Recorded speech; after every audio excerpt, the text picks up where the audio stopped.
الكريم وآله وأصحابه كرام الفاتحة. أعوذ بالله من الشيطان الرجيم. بسم الله الرحمن الرحيم. الحمد لله رب العالمين الرحمن الرحيم مالك يوم الدين. إياك نعبد وإياك نستعين. اهدنا الصراط المستقيم صراط الذين أنعمت عليهم غير المغضوب عليهم ولا الضالين آمين. السلام عليكم ورحمة الله وبركاته. الحمد لله والصلاة والسلام على رسول الله سيدنا محمد بن عبد الله وعلى آله وصحبه ومن والاه. أشهد ونشهد أن لا إله إلا الله وأشهد أن محمدا عبده ورسوله.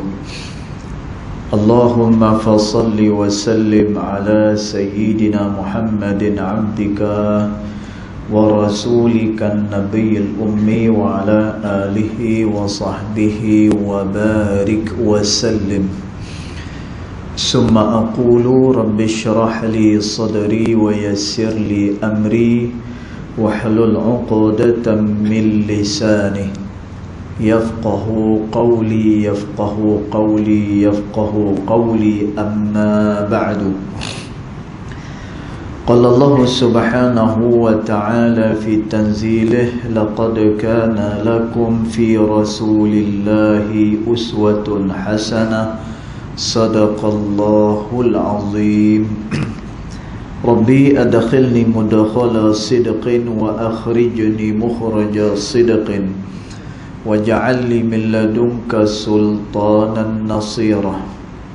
إلهي أنت مقصودي ورضاك مطلوبي فأعطني محبتك ومغرفتك يا أرحم الراحمين. Alhamdulillah, pertama-tamanya kita merafakkan kesyukuran kehadirat Allah Subhanahu wa ta'ala, yang mana dengan limpah kurnianya, dengan rahmatnya, alhamdulillah, malam ni kita dapat sekali lagi bersama-sama di dalam rumah Allah Subhanahu wa ta'ala ini. Mudah-mudahan apa yang kita lakukan ianya akan diterima menjadi saham kita nanti pada hari akhirat. Allahumma amin. Tuan-tuan dan puan dirahmati Allah sekalian, kita menyambung pembacaan kitab Thimarul Jannah, terjemahan daripada kitab Risalah Al-Mu'awanah fi Sulukin Tariqil Akhirah, yang diterjemah ia oleh Syekh Idris Al-Khayyat Al-Fatani Al-Makki rahimahullahu ta'ala, daripada kitab Risalah Al-Mu'awanah. Jadi dia kata kita masih lagi berada pada fasal muraqabah. Jadi muraqabah, sedikit ulangan, kita dah terang sebelum ni. Yang dikatakan muraqabah adalah merasakan dirinya senantiasa diperhatikan oleh Allah. Kemudian bila dia dah rasa dia diperhatikan oleh Allah, lalu dia menjaga tingkah laku dia, kerana dia merasakan Allah Subhanahu wa ta'ala senantiasa menilik dia, melihat dia, bukan hanya sekadar pada zahir, tetapi juga adalah pada batinnya. Tuan, inilah yang dimaksudkan sebagai al-muraqabah. Jadi dia kata, ni sambungan malam ni insya-Allah. Dia kata bismillahirrahmanirrahim. Qala muallif rahimahullahu ta'ala wa nafa'ana bi'ulumihi fid daraini amin. Dia kata, maka malulah olehmu daripada Tuhan kamu akan sebenar-benar malu, dia kata. Dan tuan, kita kalau tak malulah hidup atas muka bumi, kata Nabi SAW,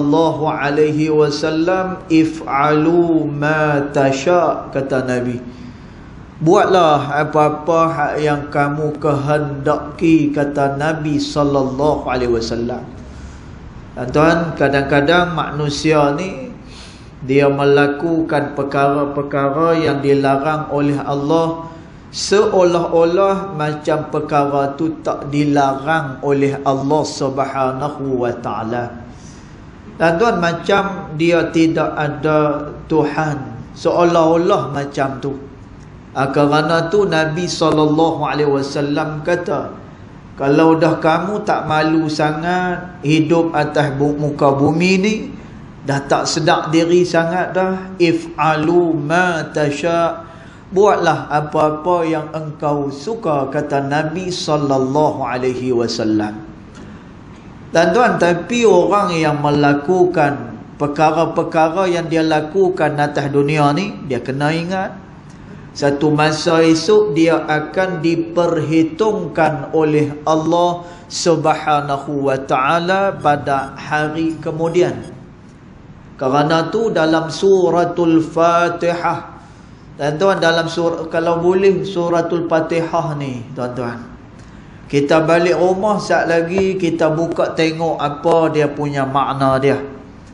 Kemudian kalau ada kitab-kitab tafsir yang boleh kita baca-baca, tuan-tuan, kita tengok apa sebab suratul Fatihah ni, dia adalah jawami'ul kalim. Dia adalah perkataan yang begitu solid, walaupun hanya 7 ayat saja. Solid. Kata Sayyidina Ali radhiyallahu anhu wa arda, sesungguhnya 30 juzuk Al-Quranul Karim itu berada di dalam suratul Fatihah. Dan tuan, maknanya suratul Fatihah ni, kalau kita kaji, kalau kita tadabbur, seluruh daripada Al-Quran itu berada di dalam suratul Fatihah. Dan tuan, tapi dia punya ayat dia cuma ada 7 saja. Dan tuan, nak cerita luahnya ilmu Allah Subhanahu wa ta'ala. Kemudian kata Sayyidina Ali radhiyallahu anhu wa arda, seluruh daripada suratul Fatihah itu berada di dalam Bismillahirrahmanirrahim. Dan tuan, dia ada dekat dalam tu, Masya Allah. Dan tuan, luahnya ilmu Allah Subhanahu wa ta'ala. Teringat kita, dan tuan, bagaimana ada satu cerita yang berlaku kepada Al-Imam Asy-Syafi'i rahimahullahu ta'ala. Dan tuan, Imam Syafi'i ni, dia adalah salah seorang ulama hadis. Sehingga kan ulama menyatakan, mazhab yang terdekat dengan hadis Nabi sallallahu alaihi wasallam adalah mazhab yang dibina oleh Al-Imam Asy-Syafi'i rahimahullahu ta'ala. Dan tuan, kita tengok Imam Syafi'i ini, dan kita tengok ini luahnya ilmu Allah ta'ala. Dan tuan, Imam Syafi'i, dia menghuraikan satu cerita. Dan tuan, cerita tu bukan ada apa-apa, kita pun hanya faham cerita tu sekali lalu saja. Dan tuan, ada cerita bagaimana Nabi SAW, dia bertanya dengan satu orang budak yang bernama Umair. Dan Umair ni pula dia ada seekor burung yang dia sangat sayang, yang bernama Nughair. Tetapi tuan-tuan, burung Nughair ni mati. Jadi budak ni dia rasa sedih, dia rasa duka cita sebab burung peliharaan dia mati. Dan tuan, Nabi nak hiburkan dia. Maka Nabi SAW pun tanya dengan budak ni, wahai Umair, apa yang sedang dilakukan oleh Nughair Tuan-tuan, cerita tu hanya setakat itu sahaja. Nabi tanya dengan budak ni, wahai Umair, apa yang sedang dilakukan oleh Nughair? Tuan-tuan, Imam Syafi'i, dia boleh bawa keluar daripada cerita ni sebanyak 70 hukum semua sekali. Tuan-tuan, Masya Allah, kita pun tak boleh nak bayang apa sebenarnya hukum yang ada daripada cerita ni. Tapi Imam Syafi'i rahimahullahu ta'ala, dia boleh bawa keluar daripada cerita ni sebanyak 70 hukum. Tuan-tuan, kalau kita mengaji kitab hikam yang tiap-tiap hari Sabtu tu, tuan-tuan, ilmu ni adalah kepunyaan Allah Subhanahu wa ta'ala. Jadi nak ceritanya begitu luas ilmu Allah Subhanahu wa ta'ala. Baik. Jadi kata Imam Al-Haddad rahimahullahu ta'ala, maka malulah olehmu daripada Tuhan kamu, akan sebenar-benar malu. Tuan-tuan, kalau dah tak malu dah, if'alu ma tasha', buatlah apa yang kamu nak buat, tetapi nanti pada hari kemudian dihisap oleh Allah. Dalam suratul Fatihah Allah Ta'ala kata, tuan-tuan, sebab tu Fatihah tadi kita sebut dia kena tadabbur. Tuan-tuan tengok apa dia punya makna dia. Tuan-tuan, kata Allah Subhanahu wa ta'ala, Maliki Yaumiddin, dialah yang memiliki hari pembalasan. Tuan-tuan, maknanya apa? Pada hari pembalasan esok tak ada orang pun yang akan terlepas daripada Allah Subhanahu wa ta'ala. Tuan-tuan, pada hari itu nanti ramai orang yang dia nak minta balik semula atas dunia. Qala rabbirji'un, kata Allah. Allah Ta'ala kata, ya Allah, ni perkataan, tuan-tuan, orang yang dah pi ke negeri akhirat. Tuan-tuan, Allah ni kita hidup tak apa. Tuan-tuan, atas dunia ni dia bukan tempat balasan. Atas dunia ni, Sayyidina Ali radhiyallahu anhu wa ardah menyatakan, ad-dunya, dunia ni adalah tempat untuk manusia beramal pada Allah. Dia bukan tempat balasan. Sebab itu, kalau majlis ilmu dinamakan salah satu taman daripada taman-taman syurga Allah, mana keindahan syurganya? Tak ada. Mana dia yang kata rahmat daripada Allah? Tak ada, tak nampak ni. Tuan-tuan, kenapa? Kerana dunia ni adalah tempat dan masa kita beramal pada Allah. Tapi pada hari kemudian, yakni pada hari akhirah, yaumil jaza, ini adalah hari pembalasan. Tuan-tuan, hari pembalasan dah tak ada amal kepada Allah. Jadi orang yang pi ke negeri akhirat ni, bila dia tengok dengan mata kepala dia syurga, dia tengok dengan mata kepala dia neraka Allah Subhanahu wa ta'ala, dia kata dengan Allah, qala rabbirji'un, ya Allah, balikkan kami semula di atas muka bumi, ya Allah. Tuan-tuan, dia nak balik semula atas muka bumi kerana apa? Nak beramal pada Allah. Tuan-tuan, pada masa tu dah, orang kata apa, dah tak ada masa lagi dah. Masa tu dah tak ada waktu lagi dah untuk dia beramal kepada Allah Subhanahu wa ta'ala.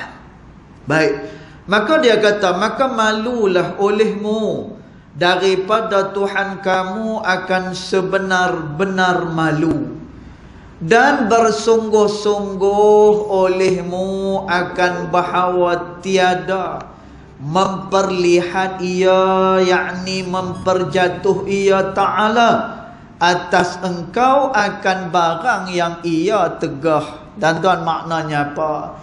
Kata pengarang pada kitab ni, jangan sampai Allah Subhanahu wa ta'ala ni dia nampak kita melakukan perkara yang dilarang oleh Allah Subhanahu wa ta'ala.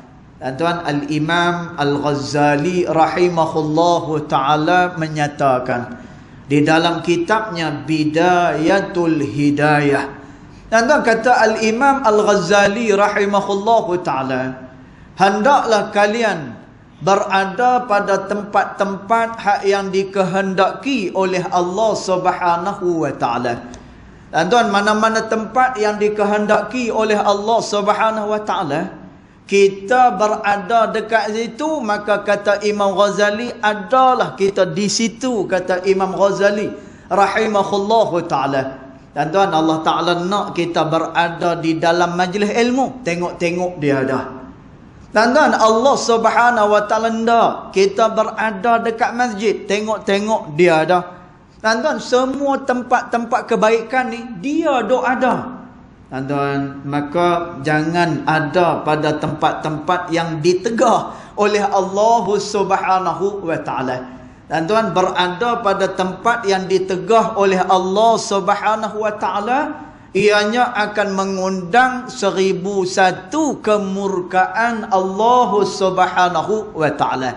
Tuan-tuan, maka kata Imam Al-Haddad rahimahullahu ta'ala, maka dia kata, jangan ada di tempat-tempat yang Allah Subhanahu wa ta'ala tegah akan dikau. Sekira-kira menegah ia akan dikau, dan tidak meluput ia sekira-kira menyuruh ia akan dikau. Dia kata, tuan-tuan, apa-apa yang diperintahkan oleh Allah Subhanahu wa ta'ala, maka kita buat. Apa hak yang diperintah oleh Allah Subhanahu wa ta'ala kepada manusia. Tuan-tuan, maka kerana tu, apa yang diperintahkan oleh Allah Subhanahu wa ta'ala, kata ulama, ianya adalah perkara yang mendatangkan manfaat untuk manusia. Tuan-tuan, ni benda hak yang diperintah oleh Allah. Setiap yang diperintah oleh Allah Subhanahu wa ta'ala, pasti dekat sana adanya manfaat, kata ulama. Manakala benda yang ditegah oleh Allah Subhanahu wa ta'ala, ianya adalah perkara yang memudaratkan kepada manusia.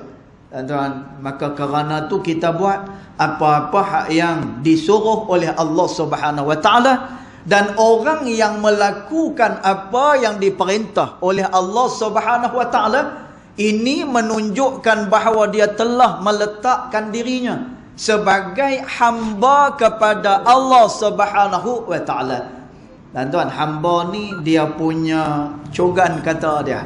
Dan tuan, hamba ni dia punya tabiat dia, sami'na wa ata'na.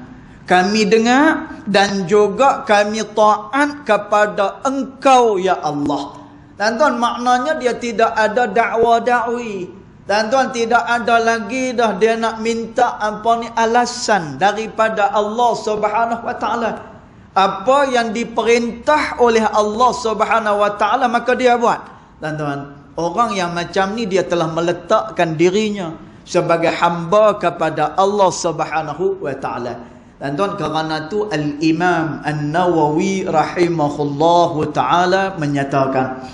Dan tuan, Imam Nawawi kata, tuan-tuan tengok nak, Imam Nawawi kata, Imam Nawawi kata, yang sebenar-benar hamba kepada Allah. Tuan-tuan, kita ni Allah Subhanahu wa ta'ala jadikan supaya kita menjadi hamba kepada dia. Allah Subhanahu wa ta'ala kata, wa ma khalaqtul jinna wal insa illa liya'budun, kata Allah. Dan tidaklah aku menjadikan manusia dan juga jin melainkan untuk dia menjadi hamba kepada aku, kata Allah. Tuan-tuan, jadi manusia dia dicipta oleh Allah Subhanahu wa ta'ala adalah semata-mata untuk menjadi hamba kepada Allah. Tuan-tuan, Al-Imam Ibn Kathir rahimahullahu ta'ala menyatakan, siapa-siapa yang meletakkan dirinya sebagai hamba kepada Allah, maka dialah manusia yang mulia pada sisi Allah Subhanahu wa ta'ala.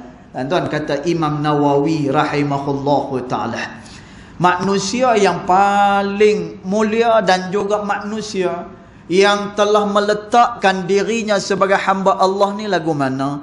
Tuan-tuan, bila mana dia beramal kepada Allah. Dan ini jugalah tingkatan ikhlas yang paling tinggi pada sisi Allah Subhanahu wa ta'ala. Tuan-tuan, niat ni kan dia ada beberapa martabat. Yang pertama, orang ni dia beramal kerana dia berniaga dengan Allah. Tuan-tuan, ni kata Imam Nawawi rahimahullahu ta'ala.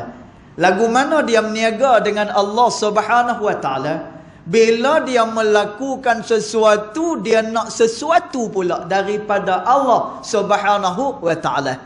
Dan ni kita baca dah dalam kitab Al-Hikam bagi Al-Imam Ibn Atta'illah As-Sakandari rahimahullahu ta'ala. Orang ni pada kedudukan yang paling rendah, tuan-tuan. Dan kata guru kami, Dr. Ali Jum'ah hafizahullahu ta'ala, orang yang pada peringkat permulaan ni, dia memerlukan kepada targhib, dia perlukan kepada dorongan untuk dia melakukan amal kepada Allah Subhanahu wa taala. Tuan-tuan kena cerita dekat dia. Kamu buat sekian-sekian, pahala sekian-sekian. Kamu buat sekian-sekian, balasannya adalah sekian-sekian. Tuan-tuan nak bagi apa? Dia bersemangat di dalam beramal kepada Allah Subhanahu wa taala. Tuan-tuan, ni martabat pertama. Martabat yang kedua, dia ada perasaan malu dan takut dengan Allah Subhanahu wa taala. Tuan-tuan dah nampak elok sikit dah.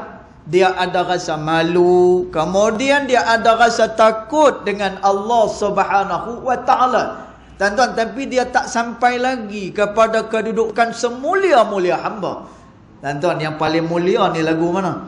Kata Imam Nawawi rahimahullahu ta'ala, dia beramal adalah kerana semata-mata dia adalah hamba kepada Allah Subhanahu wa ta'ala. Tuan-tuan, maknanya apa? Dia beramal ni bukan kerana nak apa-apa. Tuan-tuan, tapi dia beramal itu adalah semata-mata ikhlas kerana Allah. Perkara ni disebut oleh Allah di dalam surah Al-Bayyinah. Kata Allah Subhanahu wa ta'ala, "Wa ma umiru illa liya'budullaha mukhlishina lahuddin hunafa," kata Allah.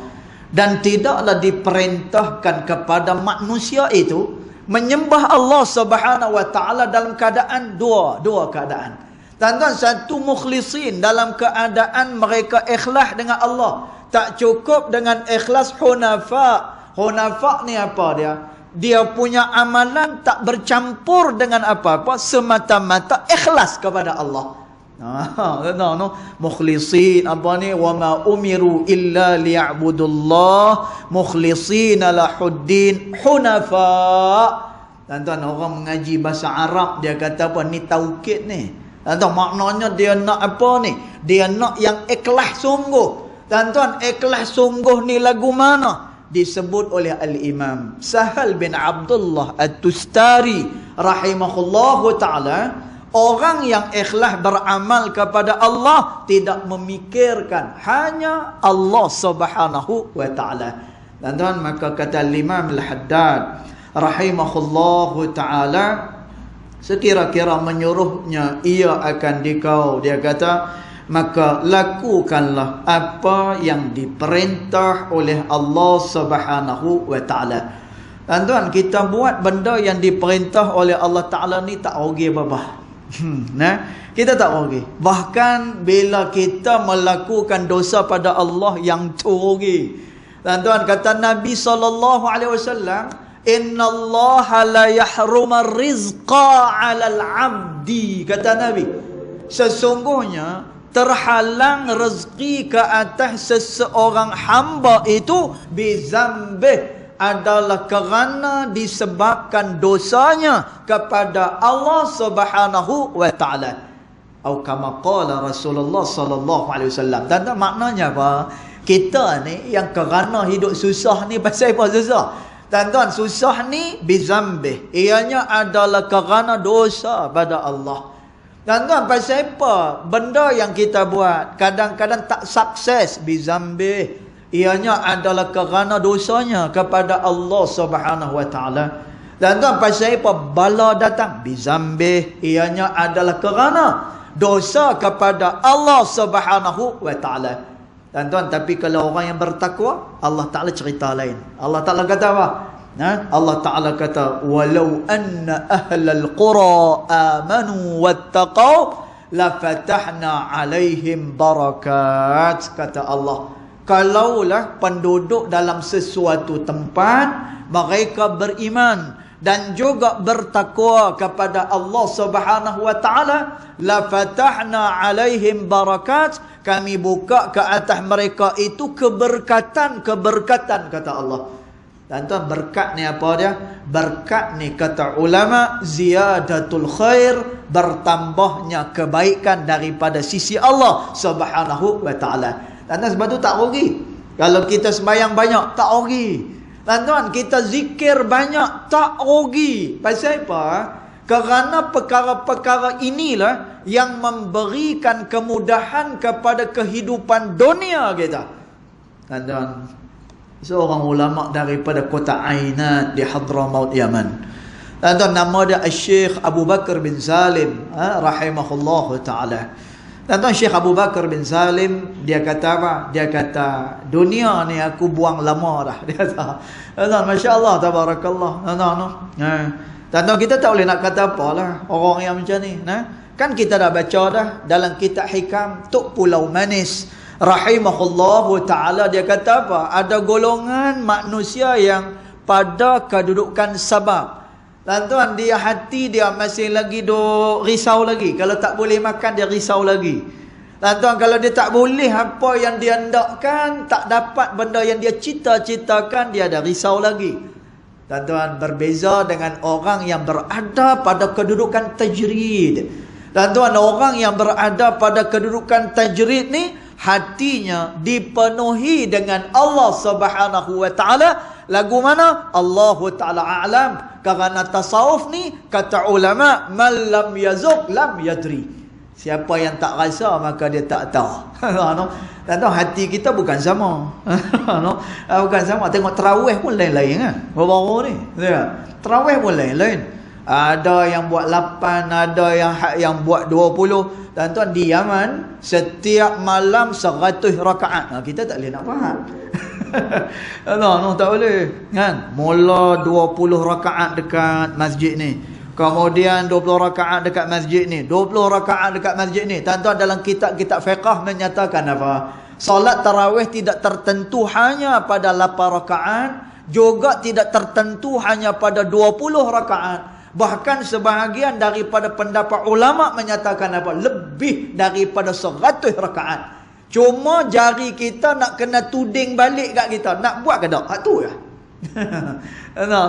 Nak buat ke tak? Kalau rajin dia akan buat. Kalau tak rajin dia tak buat. Masya Allah. Tuan-tuan, maka Syekh Abu Bakar bin Salim, dia kata apa? Dia kata, dunia ni aku dah buang lama dah, kata Syekh Abu Bakar bin Salim. Tuan-tuan, tapi kata Syekh Abu Bakar bin Salim, setiap kali aku membuang dunia, setiap kali itu pula lah dunia ni akan datang kepada aku, dia kata. Tuan-tuan, maknanya apa? Dia dah tak mau dah dengan keduniaan ni. Dia tak mau dah. Tapi tah macam mana dunia tu boleh mai kepada dia. Tuan-tuan, kerana apa? Kerana Allah Subhanahu wa taala sebut dah, wa yarzuquhu min haitsu la yahtasib. Diberikan kepadanya rezeki daripada sumber-sumber yang dia sendiri pun tak sangka. Siapa ni? Wa may yattaqillah. Tuan-tuan, dalam ayat ni, kalau orang mengaji bahasa Arab, dia ada syarat dengan jawab syarat. Tuan-tuan, wa may yattaqillah ni syarat. Siapa yang bertakwa kepada Allah. Tuan-tuan, ni dia punya terma dia. Tuan-tuan, yang ni dia punya syarat dia, term dia. Wa may yattaqillah, siapa yang bertakwa kepada Allah.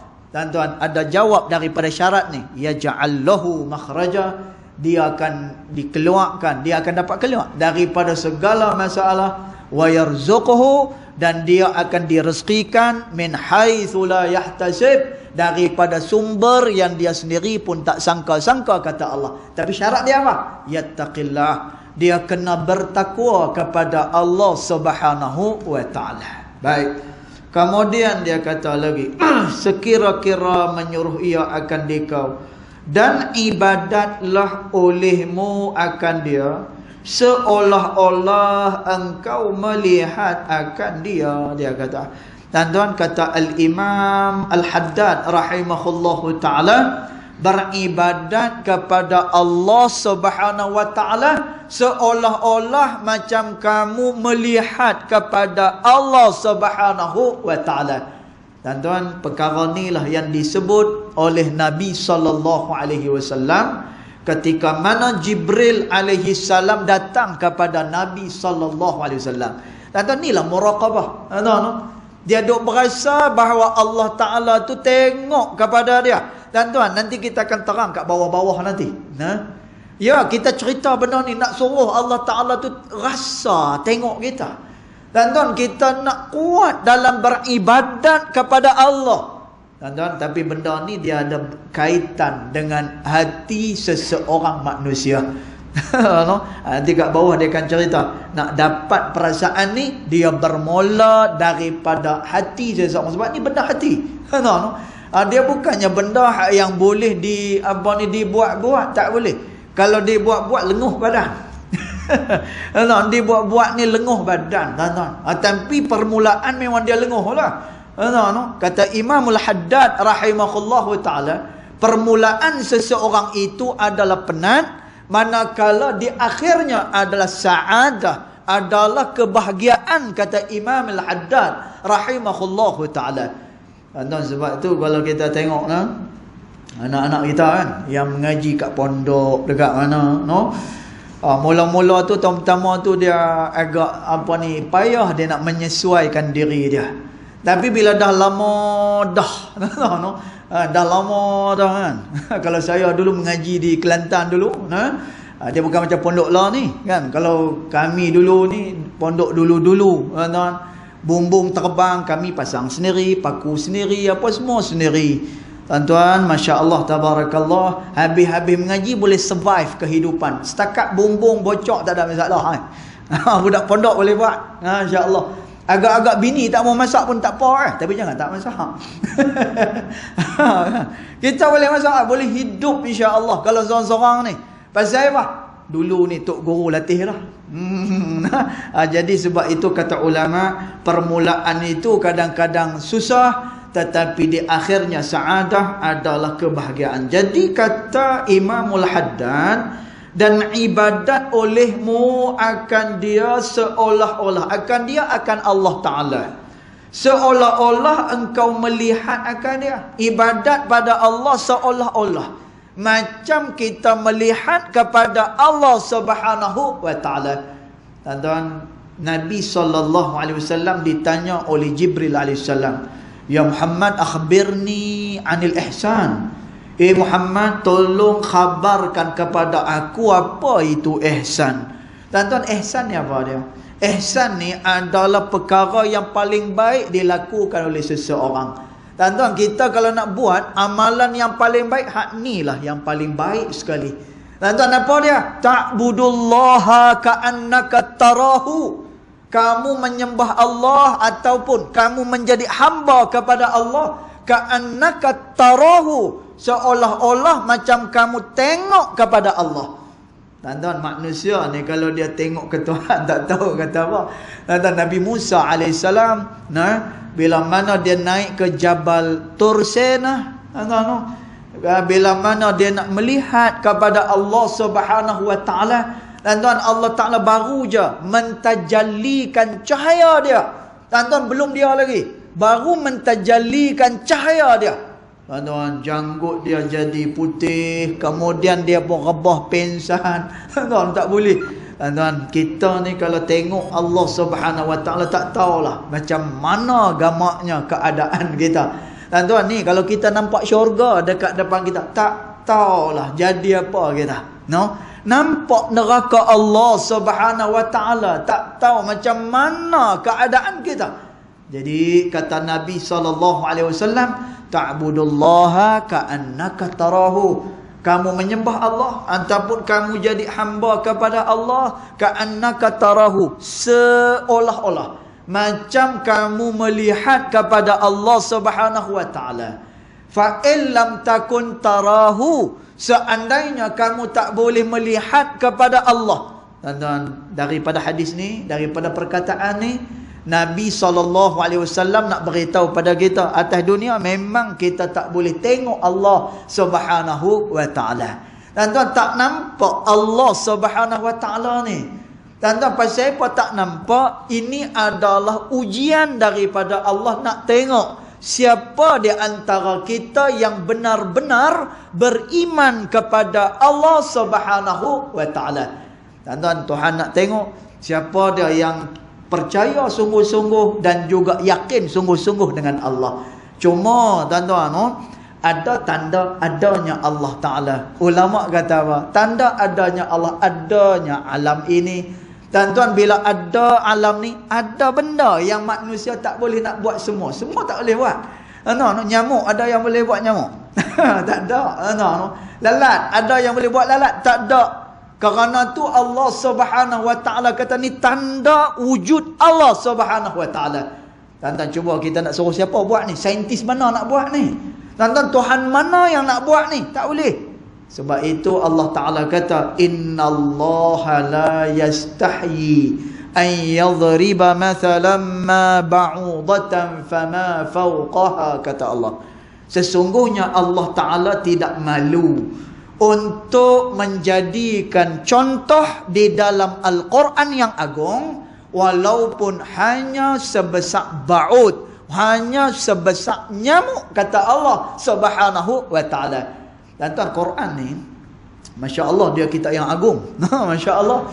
Tapi tuan-tuan, dalam Quran tu macam-macam duk ada, kan? Tuan-tuan tengok, lepas Fatihah mai surah Baqarah. Tuan-tuan, surah Baqarah makna apa? Baqarah ni maknanya lembu betina. Tuan-tuan, lepas Baqarah dia mai pula Alu Imran, iaitulah keluarganya Imran. Tuan-tuan, sampai yang terakhir adalah surah An-Nas. Surah An-Nas. An-Nas maksudnya apa? Adalah manusia.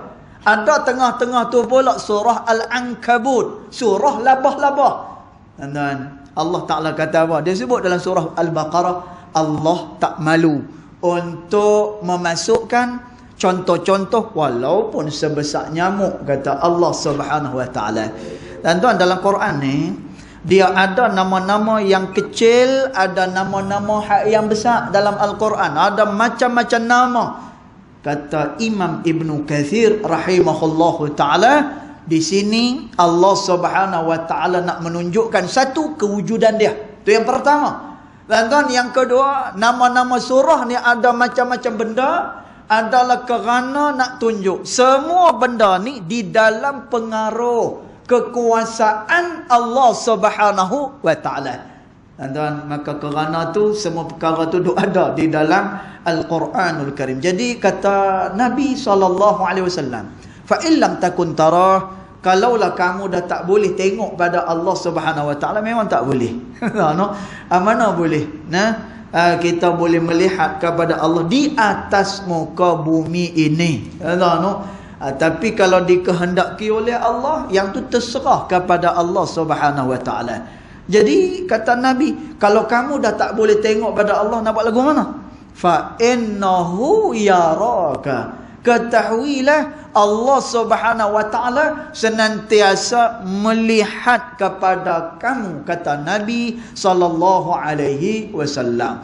Tuan-tuan, walaupun kita tahu Tuhan tengah tengok kita, tapi kita buat tak ketahuan. Tuan-tuan, apa sebab dia? Yang ni nanti kita akan cerita di belakang nanti. Ini adalah berkait rapat dengan hati seseorang manusia. Maka dia kata lagi, dan ibadat olehmu akan dia seolah-olah engkau melihat akan dia.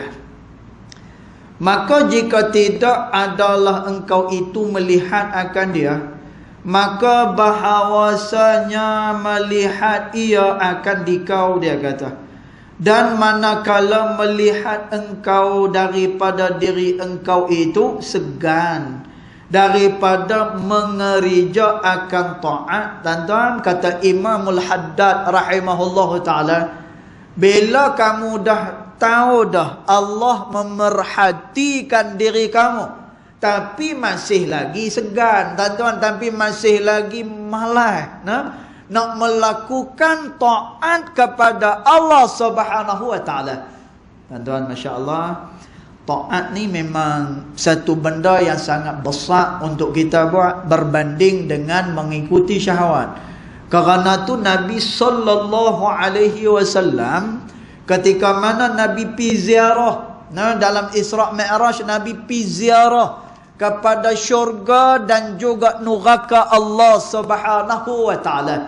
Tuan-tuan, lalu kata Nabi SAW, syurga ni dia dipagari dengan segala syahwat kepada Allah. Dia dipagari dengan segala kesusahan mendapatkannya, kata Nabi. Manakala neraka Allah Subhanahu wa taala, dia dipagari dengan syahwat kepada Allah Subhanahu wa taala. Tuan-tuan, maknanya apa? Satu orang yang nak buat taat, yang nak pi kepada syurga Allah, masyaqqat. Dia akan melalui kesusahan. Dia akan melalui, kita kata apa?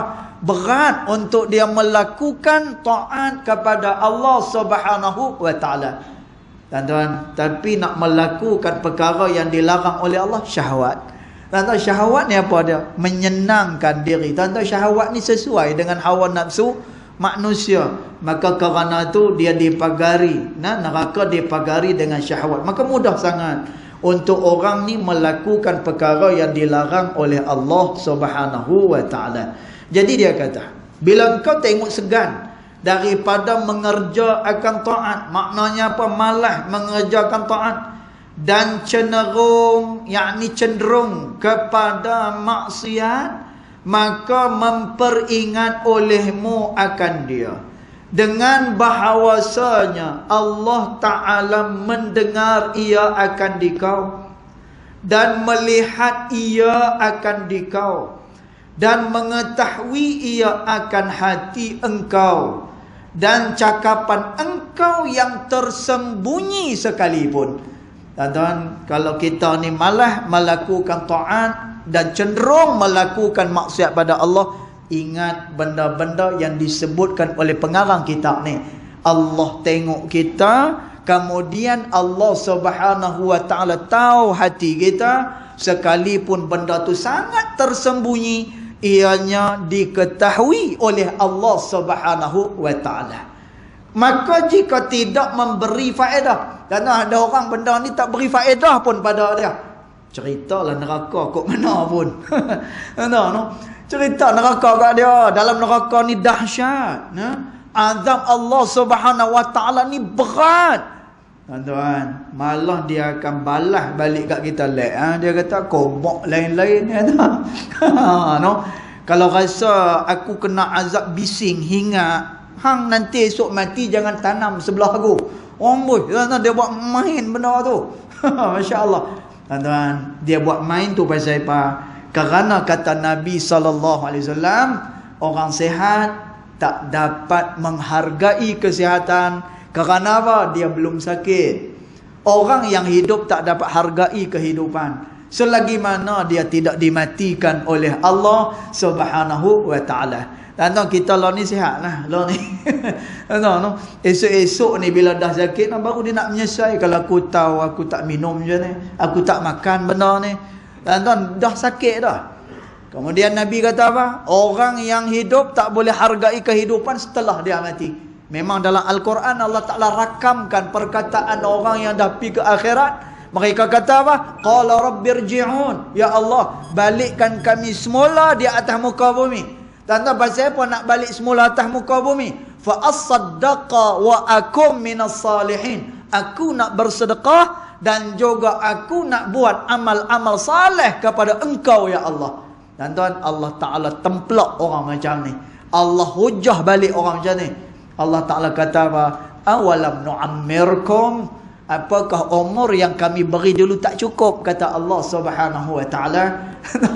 Masya Allah. Jadi kata Imam Al-Haddad, kalau semua peringatan ni pun tak memberikan faedah akan dia, oleh ini segala peringatan, kerana singkat pengetahuannya dengan kebesaran Allah Subhanahu wa ta'ala, maka sebutkan olehmu baginya akan tempat dua malaikat yang mulia yang menulis keduanya akan kebajikan dan kejahatan, dan bacalah olehmu atasnya akan firman Allah Subhanahu wa taala. Tuan-tuan, kalaulah nasihat tadi pun tak mendatangkan faedah, tak gerun apa-apa, tuan-tuan ingat pula benda yang kedua ni. Apa dia? Di kanan dan juga kiri kita ada dua malaikat yang taat kepada Allah Subhanahu wa taala, yang senantiasa mencatat segala kebaikan dan juga segala kejahatan yang dilakukan oleh manusia. Tuan-tuan, maka dia kata apa? Firman Allah Subhanahu wa taala, idh yatalaqqal mutalaqiyani anil yamini wa anis shimali qa'idun ma yalfidhu min qawlin illa ladaihi raqibun atid. Bacakan ayat ni kepada orang yang dah tak boleh dah dengan apa juga peringatan, maka peringatkan orang tu dengan ayat ni. Apa dia? Di kiri, di kanan dan juga kiri dia ada dua malaikat yang setia dengan Allah Subhanahu wa taala. Tuan, apa yang kita buat daripada kebaikan, dia catat. Kemudian apa kejahatan yang kita buat, dia catat. Tuan-tuan, ingatlah kepada benda ni, kerana apa? Dia akan dibentangkan di hadapan Allah Subhanahu wa taala. Ala kulli hal, apapun juga tuan-tuan, ianya adalah bermula daripada hati seseorang. Kalau hati seseorang itu tidak disucikan sama sekali, tuan-tuan, segala tazkirah, segala peringatan, ianya akan berlalu begitu sahaja. Kenapa? Tak boleh satu-satu hati dimasuki dengan hidayat apabila dia dikotori dengan noda dosa kepada Allah Subhanahu wa taala. Cukup setakat tu, insya-Allah nanti kita akan sambung lagi. Yang baik datang daripada Allah Subhanahu wa taala, yang tidak baik datang daripada kejahilan diri saya sendiri, walaupun hakikat kedua-duanya datang daripada Allah Subhanahu wa taala. Bismillahirrahmanirrahim. Alhamdulillahirabbil alamin, wassalatu wassalamu ala asyrafil anbiya'i wal mursalin wa ala alihi wa sahbihi ajma'in. Allahumma ighfir lana ma akhta'na wa ma ta'ammudana wa ma asrarna wa ma a'lanna wa ma anta a'lamu bihi minna, antal muqaddim wa antal muakhir, la ilaha illa anta subhanaka inna kunna minadh dhalimin. Wa sallallahu ala sayyidina Muhammad wa ala alihi wa sahbihi wa baraka wa sallam, walhamdulillahi rabbil alamin, wallahu a'lam.